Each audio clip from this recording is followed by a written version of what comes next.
तुलसी का क्यारा गोल है, चौकोर है, षडाकार का है, उसका भी प्रमाण हमारे शास्त्र में लिखा हुआ है कि अगर तुलसी का कुंड गोल है तो वो ऐश्वर्य प्राप्त करता है, तुलसी का कुंड चौकोर है तो वंश की वृद्धि करता है, तुलसी का कुंडा अगर षडाकृति का है, 6 फलक वाला है तो वो घर में संपदा की वृद्धि करता है। ये तुलसी के कुंड का भी प्रमाण हमारे यहाँ शास्त्र में लिखा हुआ है कि कुंडा कैसा होना चाहिए, तुलसी के कुंड की आकृति कैसी होना चाहिए, तुलसी का कुंड होना कैसा चाहिए, उसका भी प्रमाण हमारे यहाँ स्कंद पुराण में लिखा हुआ है, विष्णु पुराण में लिखा हुआ है कि आपको क्या किस रूप में चाहिए। पर जगत है ना, दुनिया के आगे हाथ फैलाओ, जाकर निवेदन करो, यहाँ वाले बाबा के पास हो या वहाँ वाले बाबा के पास हो या उसके पास हो या उसके पास हो या जगत के पास जाओगे, दुख पाओगे, रुपया खाएंगे, चूना लगाएंगे, धक्के मारकर निकाल देंगे, 2-4-8 दिन घुमाएंगे फिराएंगे, कल आना परसों आना नरसों आना, ऐसा करना वैसा करना, बस बाबा यही घुमाते रहेंगे और तुम्हारे धन का चूना लगाते रहेंगे। पर निवेदन है इनसे बचकर शिव की शरण में जाकर भगवान शास्त्र में जो लिखा है उसके अनुसार हम क्यों ना कर्म करें जिसका फल हम पा जाए,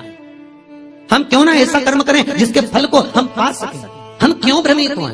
हमारे यहाँ तुलसी के कुंड का भी विधान है, गोल कुंडा है ऐश्वर्य देगा, चौकोर कुंडा है, आप लोग कई बार देखे होंगे किसी किसी के यहाँ चौकोर तुलसी का क्यारा होता है, कुंडा होता है, वो वंश बड़ा, षडाकृति का है, वो धन देता है, संपदा देता है। दोष हमारा है, हम तुलसी के कुंडे के नीचे शंकर जी को रख देते हैं, क्यों कि यहीं तुलसी जी को पानी चढ़ाएंगे, यहीं शंकर जी को चढ़ा देंगे, दोष।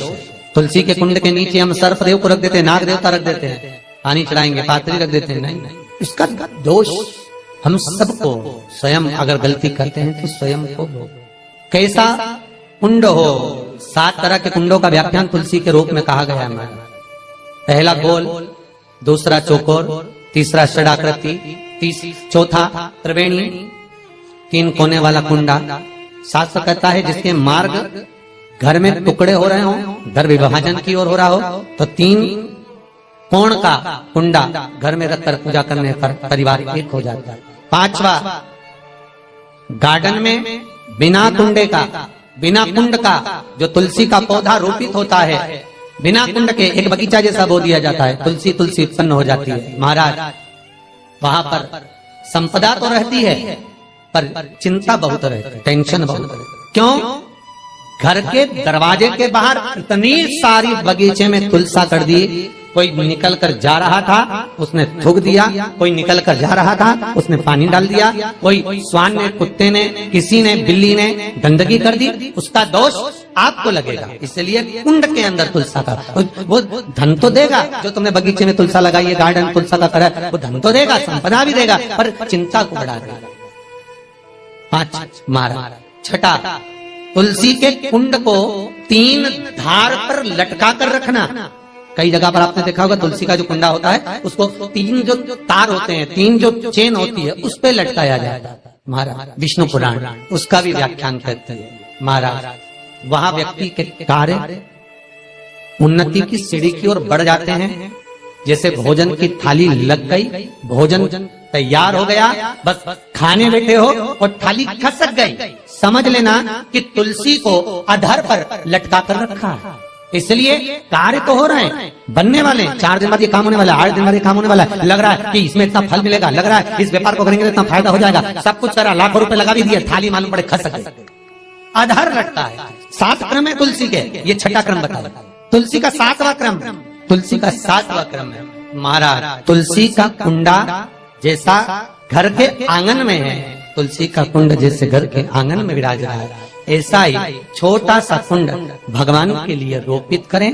प्रतिदिन भगवान की सेवा करते समय तुलसी का कुंड सम्मुख रखकर उसकी आराधना करना, फिर उस कुंड को वापिस बाहर ले जाकर रखना, फिर दूसरे दिन पूजन के समय पर कुंड को लाकर रखना। हम तो यहाँ तक कहते हैं विष्णु पुराण गर्ग संहिता कल्याण का तुलसी अंग यहाँ तक वर्णन करता है कि आप पूरे साल ये नहीं कर सकते तो कम से कम कार्तिक के महीने में भगवान के सामने तुलसी का छोटा कुंड, चौकोर वाला, गोल नहीं, चौकोर कुंड लाकर भगवान के सामने रखकर छोटा सा कुंड का पूजन कर भगवान के साथ उस कुंड को वापस बाहर विराजमान करें, फिर कल लेकर आए, फिर विराजमान करें। आप पूरे साल नहीं कर सकते तो 1 महीना, उसका फल 1000 गुना प्राप्त होता है। तो किस चीज के लिए कहा गया कि तुलसी का कुंडा एक बाहर हो, एक घर के अंदर मंदिर के सामने पूजन के लिए रखा जाए, तो कहते हैं उस घर में वैभव, सत्ता, संपदा, लक्ष्मी, समृद्धि, शांति की कभी कमी नहीं है।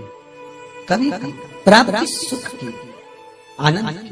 7 तरह के कुंड, 7 तरह के तुलसी के रोग का वर्णन हमारे यहाँ विष्णु पुराण में किया गया। आप किस भाव से कर रहे हैं ये आप महाराज। स्त्रियों के, नारियों के जितने भी रोग होते हैं, बीमारियां होती हैं, रजोधर्म से जुड़ी हुई जो भी तकलीफें होती हैं, उसका भी व्याख्यान देवी भागवत में स्पष्ट कहा गया।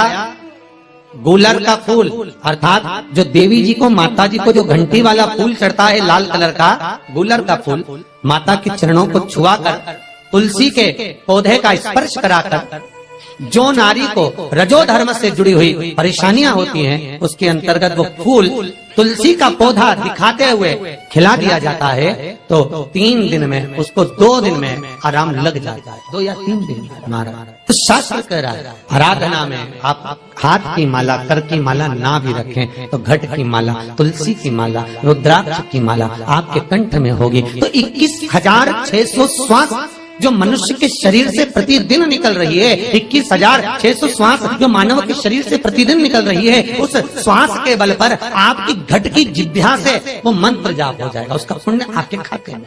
तुम्हारे गले में जो तुलसी की माला हो, तुम्हारे गले में जो रुद्राक्ष की माला हो, उसमें मन के 108 होना चाहिए या 108 से भी ज्यादा होना चाहिए। कम मनके की माला मत पहना गले में, बारीक बारीक मनके की कर लो, छोटे से छोटे मनके की कर लो, 100 से भी ज्यादा हो, 108 से भी ज्यादा हो। क्यों? क्योंकि गले में अगर तुलसी की माला होगी, गले में रुद्राक्ष की माला होगी, भले तुम्हारे मुख से नाम ना निकले, भले तुम्हारे हाथ में करमाला ना आए, भले तुम भगवान का नाम जपो ना जपो, भले तुम भगवान को भोग लगाओ ना लगाओ, भले तुम तीर्थ जाओ ना जाओ, और गले में अगर तुलसी की माला या रुद्राक्ष की माला तुम्हारे गले में है तो चिंता मत करना, तुम्हारी श्वास जितनी निकलेगी, 21,600 श्वास जो मनुष्य के शरीर से प्रतिदिन निकल रही है, वो 21,600 श्वास के मनके का फल तुम्हें रोज का प्राप्त हो जाएगा। बस ध्यान रखना, गले में मनका होना जरूरी है, गले में माला होना जरूरी है। भले रुद्राक्ष का 1 मनका हो, भले तुलसी का 1 मनका हो, और गले में हो तो उसका फल मिलेगा, घटेगा नहीं। पद्म पुराण गर्ग संहिता में भी आप ढूंढेंगे तो मिल जाएगा। गीता प्रेस गोरखपुर की तुलसी अंक निकालेंगे तो उसमें मिल जाएगा। 2 वृक्ष ऐसे हैं जिनके नजदीक में जो दिया जाता है